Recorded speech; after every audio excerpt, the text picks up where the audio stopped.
अस्सलाम वालेकुम जी सारे भैन भरा किद्दां है ठीक हो। अज असी करनी सी कैराटीन तो सोचा तुहाडे नाल भी जिहड़ी ये थोड़ी जी शेयर कर लीए कि किस तरह करते हैं कैराटीन असी। तो ये वास्ते कोई भी कंपनी की चंगी जी जिहड़ी है वा जिहदे विच क्यूने भी आ, जिहदे विच वेला है, क्यूने है, बरीमूड है, कोई भी तुसी जिहड़ी तुहानूं पसंद है वो तुसी लैके तो वड्डे सारे दस्ताने हत्थां ते चढ़ा लेने ने, क्योंकि हत्थ दे उपर यह क्रीम नहीं लगनी चाहिए। और जिहड़ियां जड़ां है वह भी तुसी 1 इंच तकरीबन छड्ड के इन्हां नूं लगाना शुरू करना है। तो एक वाल दे उत्ते ये सारी क्रीम लगनी चाहिए। ये दो तरह दी मतलब क्रीमां होंदियां, एक दे उत्ते 1 नंबर लिखिया हुंदा है, दूसरे ते दूसरा नंबर लिखिया हुंदा है। तो जिहदे ते 1 नंबर लिखिया हुंदा है ना, वो वाली जिहड़ी क्रीम है वो तुसी सारे वालां दे उत्ते लगा देनी है। तो सारे वालां दे लगाउण तो बाद तुसी पार्टीशन तुसी देखिया है कि मैं करके बैक हैड जिहड़ा है वो कवर कर लिया है। तो हुण साइडां ते असीं लगानी शुरू कर दित्ती है। अज असीं पंजाबी दे विच ही गलबात करांगे। मेरा दिल कर रहा सी कि असीं पंजाबी च ही गलबात करिए, कोशिश करांगी कि मैं ठोस पंजाबी बोलां। चलो जी, ਇਹ सारे बालों के उत्ते साढ़े अगे पिछे जिद्दां भी ये सारी क्रीम असी जिहड़ी भर भर के लगा दी है। हर वाल ते क्रीम लगनी चाहिए है, क्योंकि जिहड़ा वाल छुट गया तो वो फिर अच्छे तरीके दे नाल नहीं कवर होएगा। तो लिहाजा असी सारे बालों के उपर एप्लीकेशन कर दी है। हुण असी इनू तकरीबन कम अज़ कम भी 40 तो 45 मिनट इन्हां वालों नूं देवांगे और इन्हां नूं असी करांगे साफ करन तो बाद ड्राई करन तो बाद असी अगला जिहड़ा साडा काम है ना उन्हूं स्टार्ट करांगे। लो जी, असी बालों विचों क्रीम नूं चंगे तरीके नाल कढ़ लिया है, क्योंकि बालों दे विच यह क्रीम रहनी नहीं चाहिए। असी इन्हां नूं धो लिया है, धोण तो बाद असी इन्हां नूं ड्राई कर लिया है। तो लो जी, हुण साडा अगला काम जिहड़ा होएगा वो होएगा जी आयरन। आयरन बहुत चंगे तरीके नाल वधिया तरीके दे नाल करनी है, क्योंकि अगर आयरन नहीं साडी सही होएगी तो साडा रिजल्ट भी सही नहीं आवेगा। आयरन करन तो बाद ते नंबर 2 जिहड़ी नंबर 2 जिहदे ते लिखिया होएगा वो असी बालों दे विच लगा देनी है।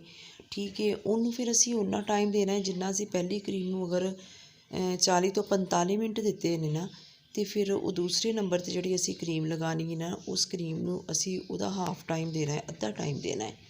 ठीक है, अद्धा टाइम देने तो बाद असी बालों दे विचों इस क्रीम नूं बड़े फिर अच्छे तरीके दे नाल कढ़ के उन्हें साफ सुथरा कर लेना है। तो उन्होंने बाद दे विच कंडीशनर कर लेना है। तो बालों का रिजल्ट तुहाडे सामने है, देखो कितना वधिया बालों का रिजल्ट हो गया। साडा क्लाइंट बहुत ज़्यादा ही खुश सी, क्योंकि उन्होंने उम्मीद नहीं सी कि इन्ने वधिया बाल हो जाएंगे। लो जी, शाम नूं जाना सी असी शादी ते तैयार श्यार होके जुत्ती शुत्ती पा के कपड़े शपड़े पा के ते असी पहुँच गए जी हाल दे विच। यह हाल का ज़रा तुहानूं नज़ारा विखा दईए कि यह हाल सी जिहदे विच असी पहुँचे सी। यह शादी मेरी बेटी दी दोस्त दी सी, ते किसी वजह तो मेरी बेटी नहीं इस शादी ते आ पाई, तो जिस वजह तो मेरा पहुँचना ज़्यादा ज़रूरी सी, क्योंकि उन्हें मेरी ड्यूटी लगाई सी कि मामा जी तुसी इस शादी ते जाके मेरी जगह ते लाजमी ड्यूटी देनी है, जाना है, क्योंकि वो बहुत ही वधिया कह सकते हो बेस्ट वो दोस्त सी। तो जिस दी शादी ते पहुँचना वो वास्ते बहुत ज़रूरी भी सी, और वो बहुत उदास भी सी, परेशान भी सी कि इस शादी ते पहुँचना मेरा बहुत ज़रूरी है, लेकिन किसी वजह तो वो नहीं पहुँच पाई। तो लिहाजा फिर मैं ज़रूरी समझिया कि नहीं बई मेरी बेटी जिहड़ी है मैं उसदी जगह ते जाके उसदी दोस्त की शादी दे विच ज़रूर जिहड़ा है वा वो मैं शामिल होवां, वो भी मेरी बेटियां दी तरह ही है।